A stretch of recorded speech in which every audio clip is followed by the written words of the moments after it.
All right, First Kings chapter 5. We're going to try to get through two chapters today. Chapter 3 of First Kings is when Solomon asked for wisdom, and God gave it to him. Chapter 4, between the two mothers that had one baby they were both claiming was theirs. And he had the wisdom to see through that and to figure out. It showed he was praying for wisdom of administration. That was the administration of judgment. Then the next passage that we looked at was the administration of government and how he organized the government to handle things. Then the palace administration, which included collecting taxes and taking care of the palace and the palace guard and the palace horses and the palace gold and everything else. And even with the high taxes, we're going to find out, he kind of made people pay. But we don't get a lot of complaints about those taxes because God was blessing the nation. And even though they were bringing all this wealth into the palace, people were doing okay. It said that everyone had their own land and it was fruitful and they were had enough to take care of themselves. So that was chapter 4. Now in chapter 5, we're still going to see Solomon's wisdom. It's describing the different ways that Solomon had wisdom, but it's going to also introduce us into some other topics and stories that are going to be covered throughout the next few chapters. One of which, an important one, is the building of the temple. And so we're going to be taking a look at that. And keep in mind, it was in David's heart to build the temple. David was the one who said, why should I live in a palace while you live in a tent? And you might remember he went to the prophet and said, it's in my heart to build a house for God. And what did the prophet first tell David? Yeah, go do it. Do what your heart desires. He worked for Disney. Just follow your heart. And went to bed that night, and God spoke to the prophet and said, I didn't tell you to say that. In fact, you need to go back tomorrow and tell David, sorry, you don't get to do this. And what was the reason? You're a man of war. And I want a man of peace to build my temple. And he told me, your son will do it. All right? So we're going to see those prophecies come true in this passage. So let's start chapter 5, verse 1. I'm going to read the first 7 verses to give us some context. When Hiram, king of Tyre, heard that Solomon had been anointed king to succeed his father David, he sent his envoys to Solomon because he had always been on friendly terms with David. And Solomon sent back this message to Hiram. You know that because of the wars waged against my father David from all sides, he could not build a temple for the name of the Lord his God until the Lord put his enemies under his feet. But now the Lord my God has given me rest on every side, and there is no adversary or disaster. I intend, therefore, to build a temple for the name of the Lord my God, as the Lord told my father David when he said, your son, whom I will put on the throne in your place, will build the temple for my name. So give orders that cedars of Lebanon be cut for me. My men will work with yours, and I will pay you for your men whatever wages you set.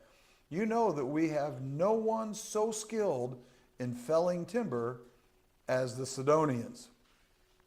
When Hiram heard Solomon's message, he was greatly pleased and said, praise be to the Lord today, for he has given David a wise son to rule over this great nation. All right, let's stop right there. All right, so it starts out that a king nearby finds out they just got a new king.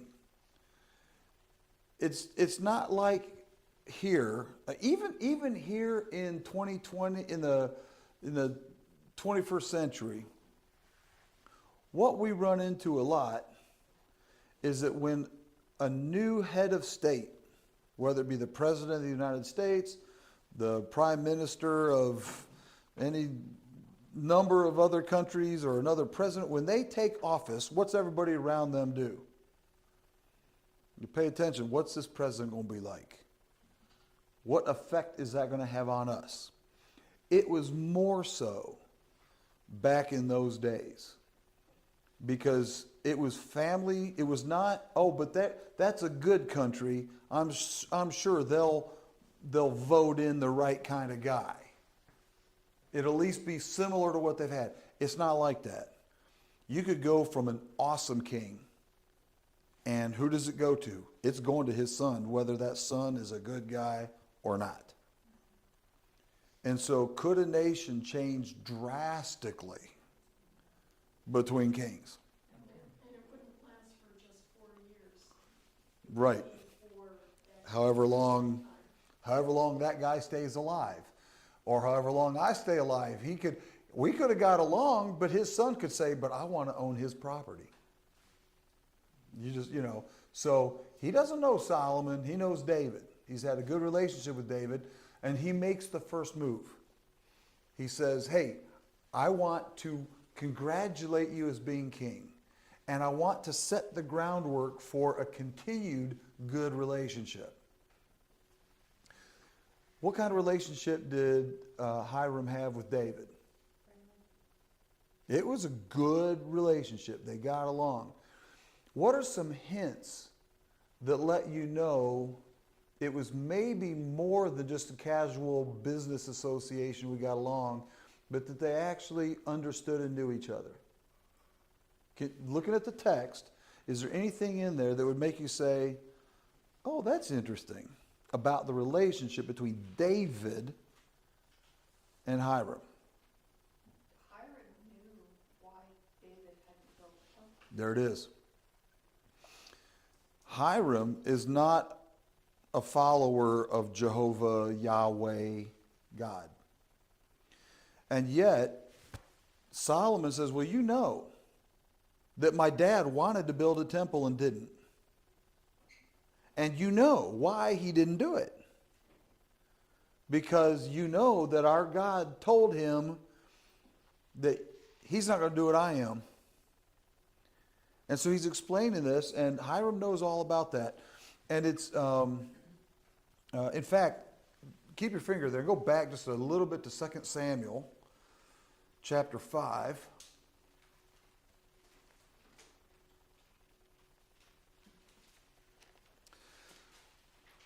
David ran from Saul forever. It seemed like he was never going to get the throne that God had promised him. But finally he did. And one of the last battles, David's taking over the land that would become Israel. That would become Jerusalem. And part of this land, or at least near this land, it's all in the same location, would be the land that would become the temple that we're talking about now.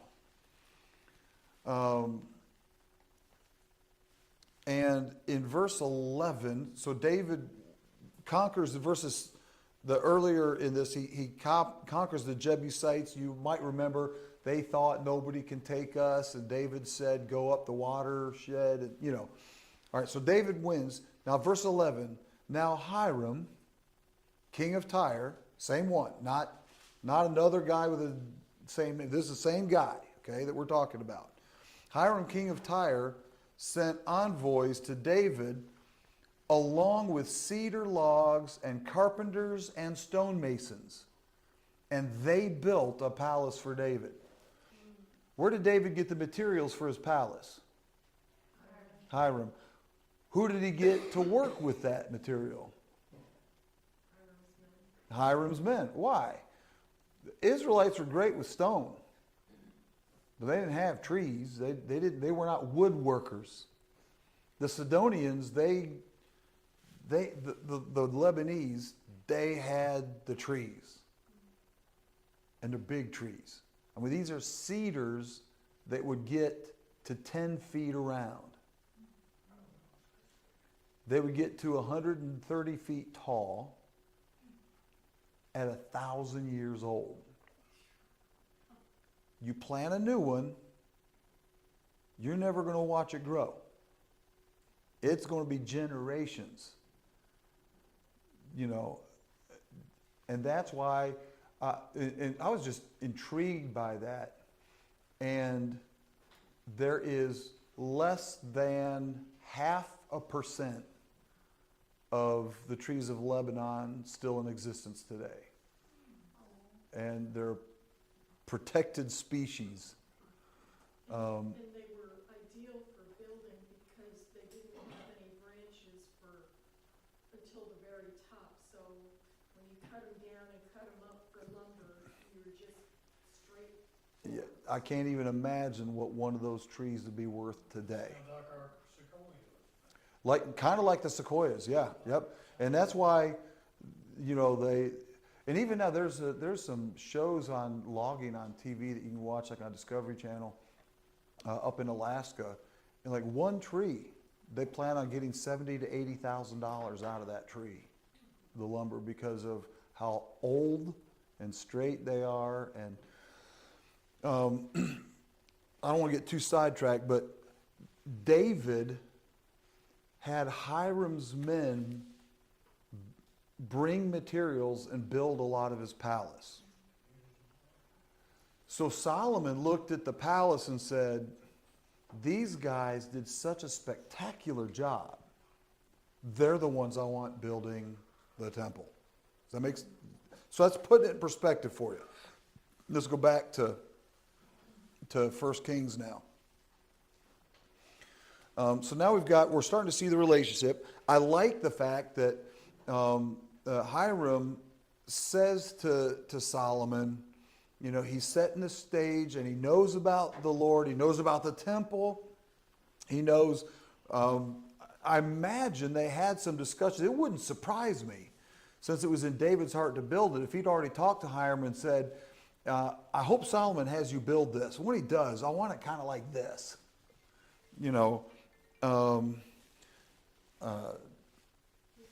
Jimmy Lou, she ought to know him in church. So here, you just go give her a call back and make sure she's okay. And then when Solomon responds to Hiram, it's very political. He's not only being nice, but he recognizes that Hiram wants to have a good relationship with him. And so the first thing he does is offer a business relationship back. It's not just, yeah, we'll get along, but it's like, yeah, we're going to get along. In fact, you know that we want to build this temple because you've been building over here for us. You took a long time to build the palace. I want you to come and build this. That is probably the best way that Solomon could have said to Hiram, we're going to get along. Okay? And then we're about to see here in a minute, because the story, I love trying to picture what it was like to be there. Let's go to verse 8 now and see Hiram's response. When he's all excited, when he heard Solomon's message, he actually gave praise to the Lord. And that L-O-R-D is capital, that's Yahweh. So he was giving praise to the Israel's God. And he said, because, and notice the reason, he goes, because a wise son has been given the throne to rule. He's like, whew, I sent the letter, I got to find out what this guy's going to be like, right?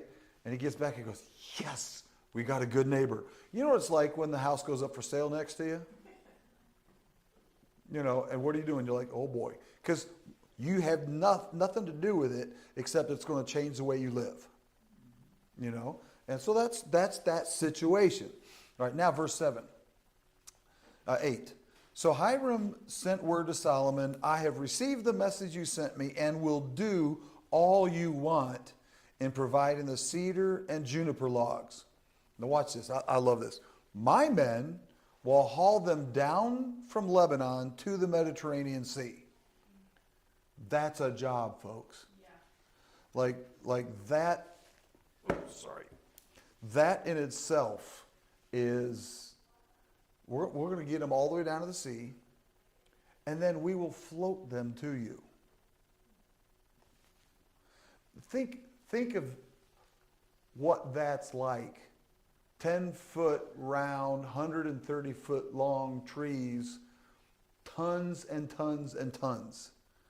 And they will get them down to the water and float them. And people still wonder how they built the pyramids. Like, they had technology, they had an understanding of physics to be able to move a huge tree. Telling you what, they were genius. Yeah. And he says, I will get them to the Mediterranean Sea, and I will float them as rafts by sea to the place you specify. You see how each one is respecting what the other one wants? You do this for me, I'll pay you what you say is fair. Oh, good. Well, I'm going to take them to the place you want. You know, and there's just this very respectful relationship. There, once we get them there, so they're going to tie them together like a raft. Once they get them there, then I will separate them, and you can take them away, and you are to grant my wish. So that's your wish. I'm going to do it for you. Here's what I want in return. Man, you got some really good food over there. Your food's better than our food. So he says, grant my wish by providing food for my royal household. Now, you send food, we'll send you trees. Deal. In this way, Hiram kept Solomon supplied with all the cedar and juniper logs he wanted.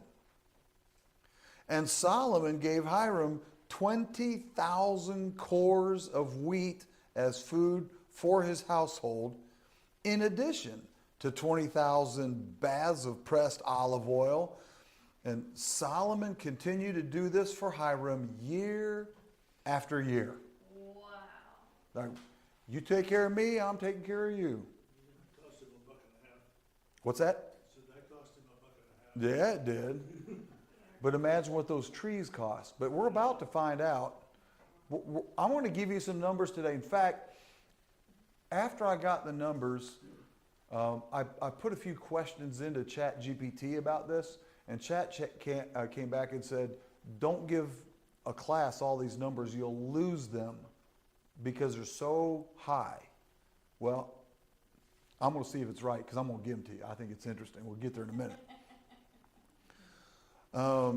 Verse 12, the Lord gave Solomon wisdom just as he had promised.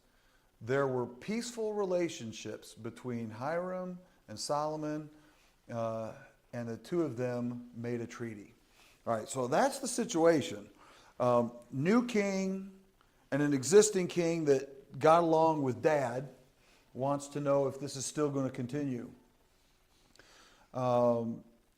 And so they make this labor agreement. Now, in a minute, we're going to read about the men that are sent to do this job on the temple. It's a labor agreement. But before we get there, I want you to be thinking about this. Who will be building the temple to Yahweh? Who's doing the building? You mean in heaven? No, this one. Hiram's men are doing the woodworking. Israel's men are doing the stoneworking and metallurgy, the gold and silver. We'll get to that in a minute. We have both Jew and Gentile working together, building the worship center of God. I think that there are hints like this all through the Bible that show us that even though God had a chosen people, it was never meant to be only Jews getting saved. I'm thankful for that, as a Gentile. And even though the culmination of to the Jew first and then also to the Gentile is most well made known in the New Testament, in the church age in which we live, it got its roots way before. And I just find it interesting that they make it so clear that a lot of the work on the temple was done by the neighboring Gentiles. But let's keep reading. We're going to see just how much goes into this. Verse 13. King Solomon conscripted laborers from all Israel, 30,000 men. Whew. All right, I'm going to get ahead of myself on purpose. Somewhere down here, yeah, here it is. The size of the temple. I want you to think about this. The size of the temple is 30 feet wide. That's not much wider than this room, folks. 90 feet long and 45 feet tall. I think our auditorium is like 27 feet tall. But it would, if our ceiling was taller, it would fit in our auditorium. Let's start with this. You got 30,000 people working on that. In shifts. It's going to be in shifts because you don't, and they're not all working right on location. A lot of them down in the quarry. And they're preparing the rocks, we're going to see, so precisely that when they move from the quarry to the little spot, there's not a lot of room up here to work. When they get it here, it's got to fit in so that not a hammer nor chisel was heard on the Temple Mount. Wow. So I want you to picture this. I mean, that's like, it's 2,700 square feet. There probably somebody in this room that's got a house bigger than that. I mean, a lot of us don't, but I know a lot. I have owned houses bigger than 2,700 square feet. Okay? That's the size of the temple. Just wait till you hear how many people worked on it and how much money went into it. Okay? So, so we've got 30,000 men. That's from Israel. He sent them off to Lebanon in shifts of 10,000 a month, so that they spent 1 month in Lebanon and 2 months at home. Thank you for forced labor that treats me like that. Right? Think about that. Forced labor. So they're conscripts, Yep. which means they get paid. They are getting paid. But it's all under, we'll see it's under the administrator of forced labor.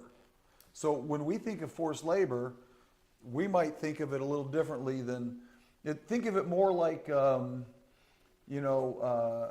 when you're called up to serve your time in the army, you may not have a choice, but then they pay you for it.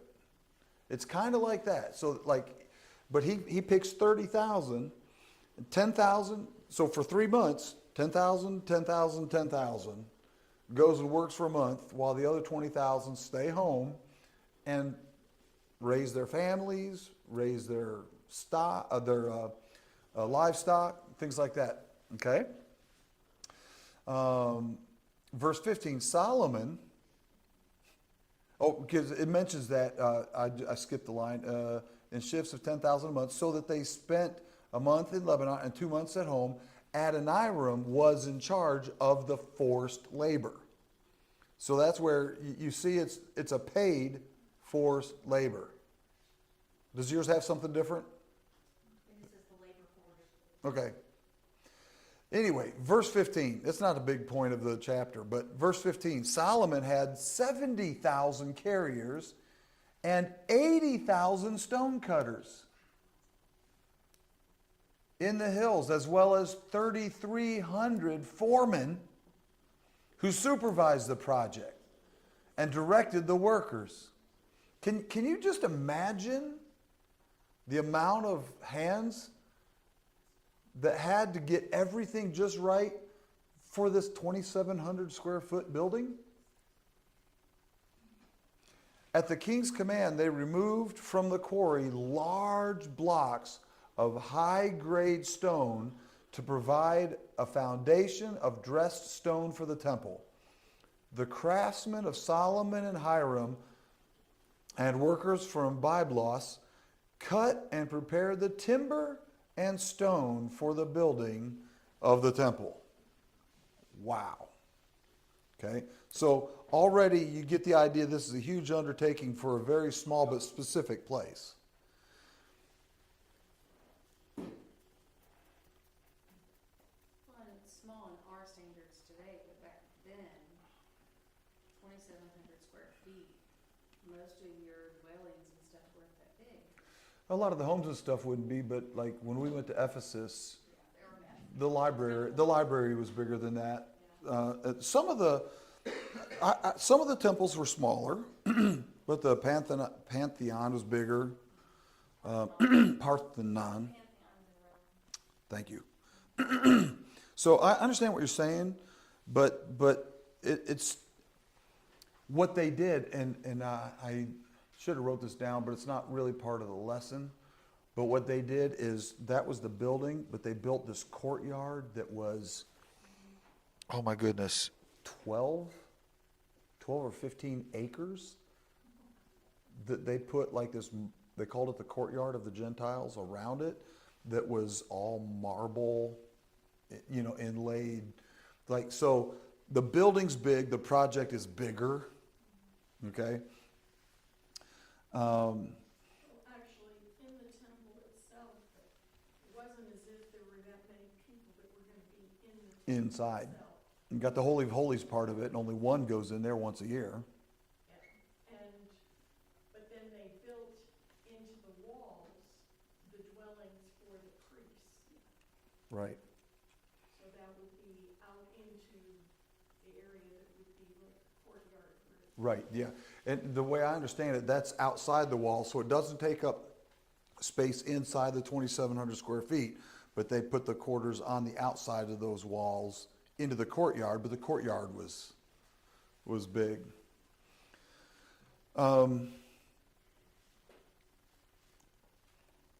Chapter 6, and we'll get both these chapters done today. In the 480th year after the Israelites came out of Egypt, in the 4th year of Solomon's reign over Israel, in the month of Ziv, the 2nd month, he began to build the temple of the Lord. So they made that arrangement, now they're starting. The temple that King Solomon built for the Lord was 60 cubits long, 20 wide, and 30 high. The portico at the front of the main hall of the temple extended the width of the temple, that is 20 cubits, and projected 10 cubits from the front of the temple. He made narrow windows high up in the temple walls.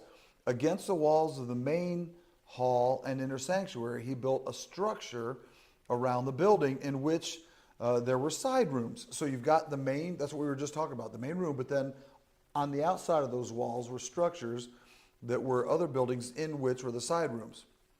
The lowest floor was 5 cubits wide, the middle floor 6 cubits, and the third floor 7. He made offset ledges around the outside of the temple so that nothing would be inserted into the temple walls.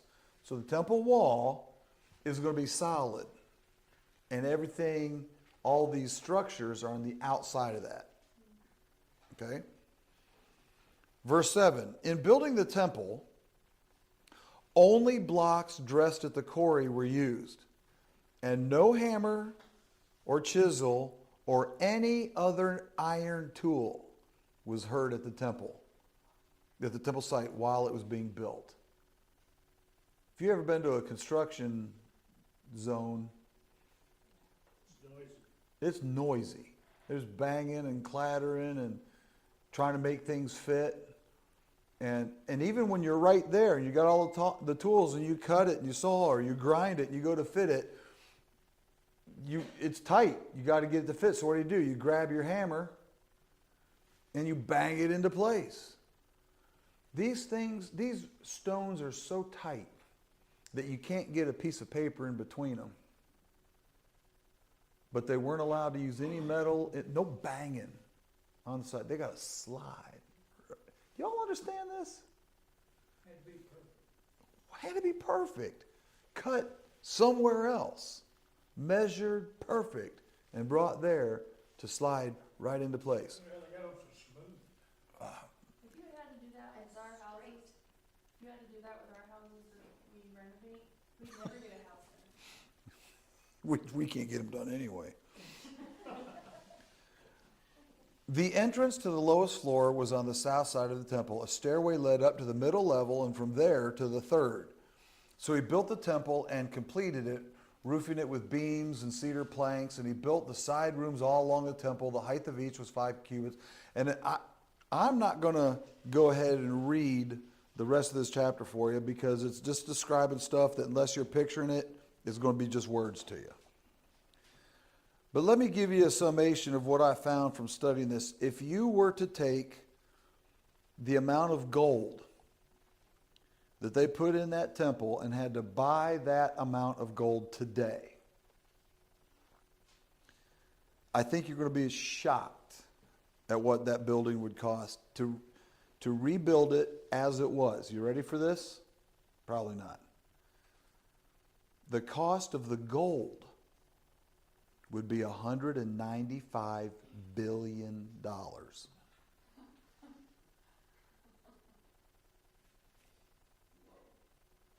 I can't fathom that number. That's just the gold, $195 billion. The cost of the silver used would be $22 billion. The cost of the wood, well over $1 million, but it's really hard to say because how do you price those Lebanon? It'd be way more than that now. On top of that, you've got the bronze and brass, that's not even mentioned, the labor, the ornate art that went into this place. Folks, it was the wonder of the world. Possibly the most expensive ornate structure ever built by man. Where is it? And only a few people ever saw it, Yep. because nobody but the priest could go in, because inside all the walls were covered with gold. Yep. And I'm bringing all that to you for a reason.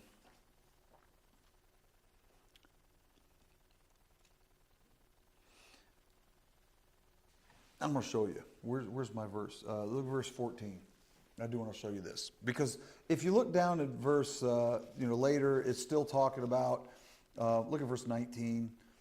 He prepared the inner sanctuary with the temple and set the Ark of the Covenant of the Lord there in the inner sanctuary. And he's just describing it. So you might jump through this whole chapter and say, okay, he's describing something I can't quite picture. And here's what you'd have missed. Is verse 11. In the middle of this description of the temple, the word of the Lord came to Solomon. As for this temple you are building, if you follow my decrees, observe my laws, and keep all of my commands, and obey them, I will fulfill through you the promise I gave David your father. And I will live among the Israelites and will not abandon my people Israel. That's an if-then statement.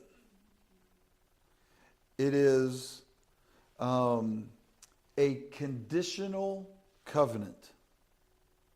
What's the difference between a conditional covenant and a non-conditional covenant? Conditional, Go ahead, Shannon.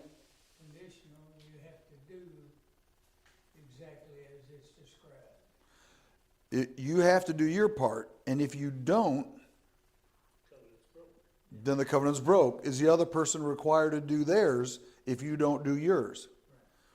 No, they're right. They're not required. You break the covenant's null and void. What is a non-conditional covenant? Yeah, that's where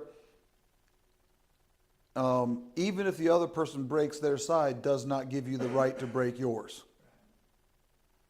Okay? God gave unconditional covenants to people. Gave it to Abraham, gave it to David. But now here's the thing. What's being referred to here, watch this carefully, is that God makes a conditional covenant with Solomon that says, if you will do these things, then I will fulfill the covenant, the unconditional covenant I made with David will be fulfilled in you. Do you see the difference between conditional and unconditional there? If Solomon does not do his part, then God is not required to fulfill the Davidic covenant in Solomon. What's that mean? Since the Davidic covenant was unconditional, what it's saying is, I can fulfill it. It will be fulfilled. It could be you that I fulfill it in. But if you don't obey me, it will not be fulfilled in you, but it's still active. It's just going to be fulfilled in somebody else. Y'all recognize that? I'm trying to make that as simple as I can make it. God said, I'm still going to hold up my end of the bargain. Regardless of what David did, regardless of what Solomon does, regardless of what all the other kings are going to do, because God already knows how is that Davidic covenant going to be fully fulfilled in Christ. The Jewish people were looking at the covenant built through a king. Yeah. And God didn't do it that way. He did it through a virgin. Yep. And so we've got this conditional, and I even had a long section right here to show you where Solomon messes up. And I found myself going all the way through chapters 10 and 11. And I thought, well, that's really stupid. Then I won't have anything to teach when I get to chapters 10 and 11. So we'll get to that when we get to chapters 10 and 11. I'm not going to do it tonight. Because we're not at the point of failure right now. We're at the point of covenant.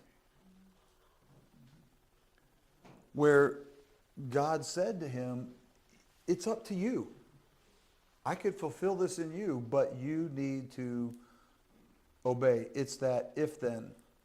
And the last thing, and then we'll be done actually a couple minutes early. And that's this.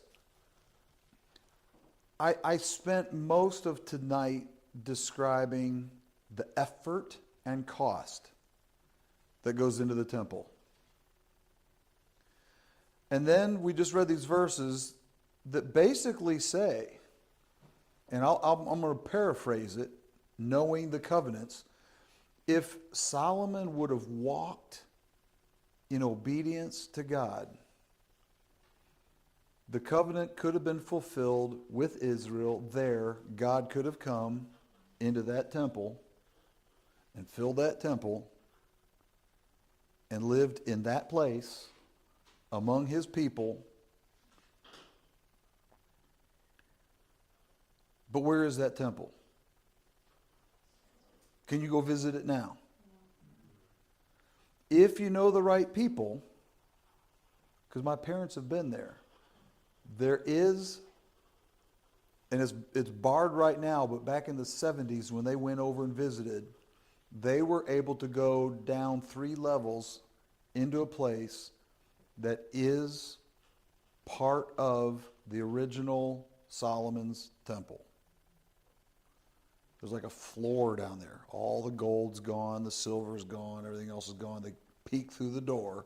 It's kind of like if we cross that line over there, we'll get executed by the Muslims. You know, it's one of those kinds of things.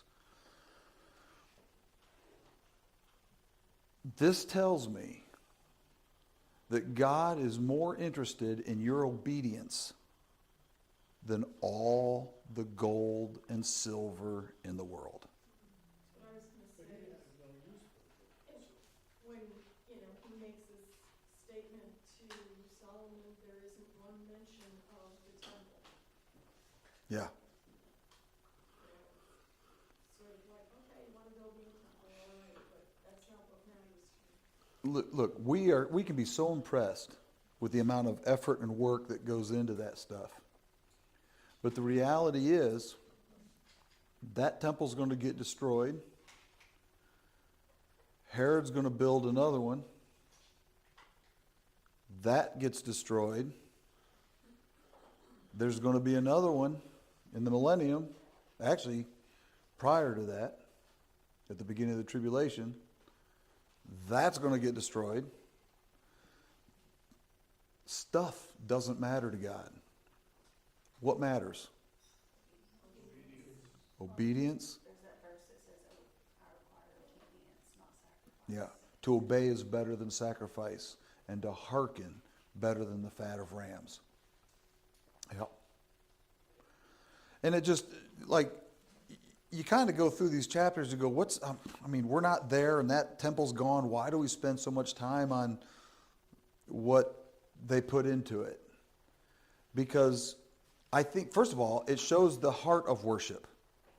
Should we put effort into things that belong to God? Brian's doing a great job of putting effort into this room. And he told me, he says, the biggest struggle that he's going to have with it is getting it done right, and then know when people come in here and shove seats up against the walls and mark it all up. And, and that's why he started to see it already happening. He put a chair rail on that side already. He wants to take care of this place. I absolutely agree with that. And that's why we're looking at the best way to move forward with doing stuff in the auditorium and in the entry. We got some good ideas. We want to give God our best. We want, when people come in here, we want them to know we love our God. However, if that ever becomes a priority over obedience or clarity in teaching the word or in serving one another, we get it upside down. And so I think that it's still good to go through this lesson, even if it's just for this. All the cost of gold and silver could not substitute the importance of obedience. So, 2 minutes early. Anybody going to complain about that? Wow. I got a very strong prayer request from Jimmy Lou. She's had so many things going on with their electrical, the fridge just went out, 2 mowers, whole bunch of stuff going wrong, whole bunch. She couldn't get electricians, and they're supposed to be hopefully coming tomorrow, but both Jimmy Lou and Ron are supposed to be at the hospital, and he wants to be with her while she's there. So one, that they are able to get things repaired. 2, that she does go through with the surgery, because she's talking about quitting, not doing it to go take care of this stuff. 3, that they would both sleep well for them. That it's very stressful for them right now. And that the surgery would go well. Let's pray for them right now. Dear Heavenly Father, I do want to pray for Jimmy Lou and Ron. It just seems like the devil has hit them while they're down and is relentless. And we know that he enjoys that. Lord, I pray that you would step in a way and help things to work out in such a way that they will recognize your miraculous hand in it, because I know them both. And I believe that if you step in and solve these issues for them, the right people at the right time, being able to get the job done, that they will talk about it as something you did. They will tell the story of of your goodness and exalt your name. And so, Lord, for your name's sake, I pray that you help the details that they can't even control, that you would line them up in such a way that it becomes a huge encouragement to both Jimmy Lou and Ron, and that they are amazed at how it happens. Lord, I also pray for the details of the wedding coming up this weekend, that everything would come together, and that they will get everything prepared the way they need. And then, Lord, just help us to accomplish the things this week that you want us to get done, and help us to prioritize the way you want us to. In Jesus' name, amen.